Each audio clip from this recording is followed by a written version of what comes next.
You with the one and only boxing guru, aka WilderHater. For this episode of Under the Microscope, we're gonna focus in on CC Chris Colbert as he prepared for his big bout this Saturday.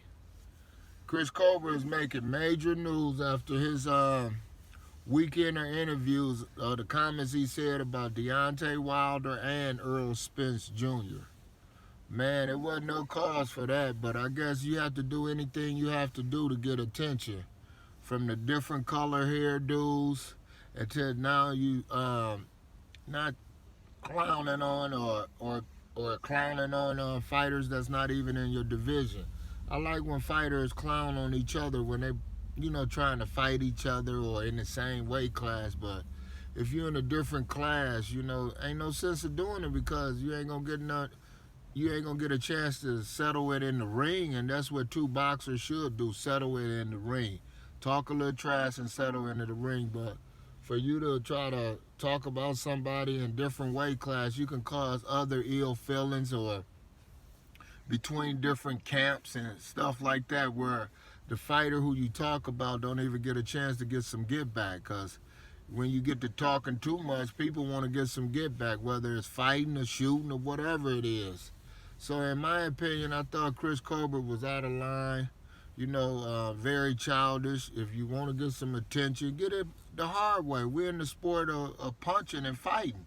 So when you beat up on your opponents and knock them out in a spectacular fashion or different things of that nature, then you can get the recognition. But just, downright just talking about people, that don't get it. It just make you look, kind of bad, in my opinion.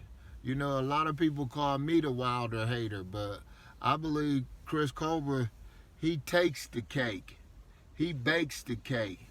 He ate the cake as being the ultimate Wilder hater, because I always tried to, in my opinion, do it in a way where I tried to critique him, and then, when you try to critique somebody, sometimes people perceive that in the wrong way as you hating on them.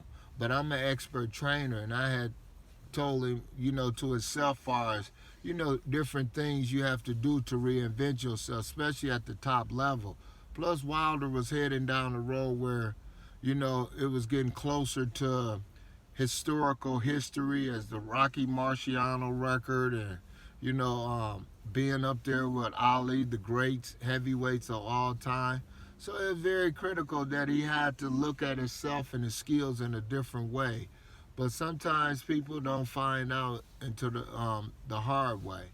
But what Chris Colbert did, it was just downright blatant, wasn't even called for. You know what I'm saying? He could have just gave his opinion if Fury gonna win or if he down with Fury, but to just call him a sucker and all this, it was just unnecessary. I don't believe Deontay Wilder deserved that. I don't believe the boxing community deserved that. You know what I'm saying? Because the boxing community is so small and so tight knit, especially from the African American standpoint, that we have to be very careful of the words we choose to try to build somebody, build yourself up and tear somebody else down. But Wilder gets a chance on July 24th to shut up his naysayers. Hopefully doesn't anything come out about this incident that Chris Colbert said about Earl Spence or Deontay Wilder. Hopefully they can, the laws of the land or karma just, come back and make justice, because Chris Colbert definitely has to fight this weekend on Showtime against a replacement opponent. So Naki Bach, whatever his name is. So Chris Colbert get a chance to, showcase his skills, or maybe it might be an intervention of the boxing gods to teach him a lesson. He might not lose the fight, but it might be a tougher fight than expected.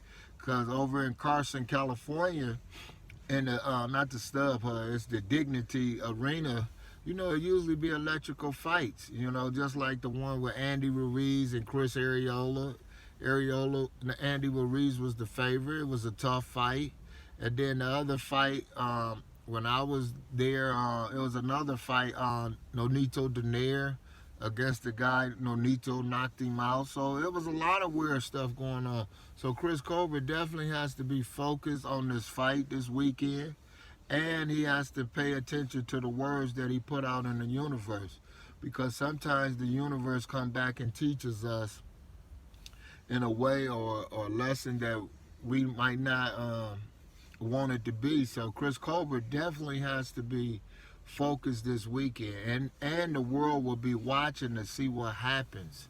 I believe it's going to be a tough fight for him. I believe that because Chris Colbert done talked a lot of stuff. Now he got to back it up. His quickness going to play a part in this fight. But Noki, whatever his name is, he definitely could punch. So he has a puncher's chance. So he's definitely heard everything that's going on in the social media about what Chris was saying all weekend. So all eyes going to be definitely on Chris Colbert. He definitely got what he deserved as far as attention. That was an attention-seeking mechanism, a marketing ploy, because now he's more famous than he was. So, that, but if, all attention ain't a good attention. So, in my opinion, it was a no-no, but we'll see what happens. I'm looking forward to Saturday. I definitely will be tuned in on Showtime. Showtime probably going to get a lot of views from that. I know Wilder Camp is going to be tuned in also because they requested that Boxing Voice take the video down.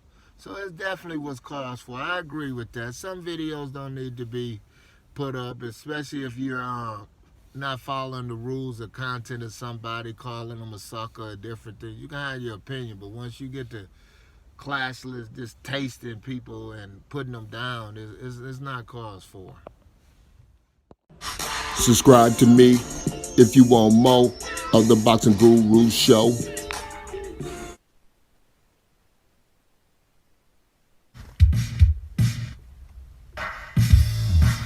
Come get it. Come get it. Come get it. Come get it.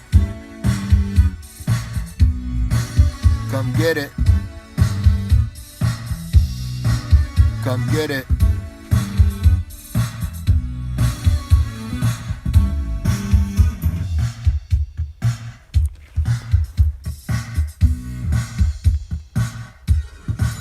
Come get it.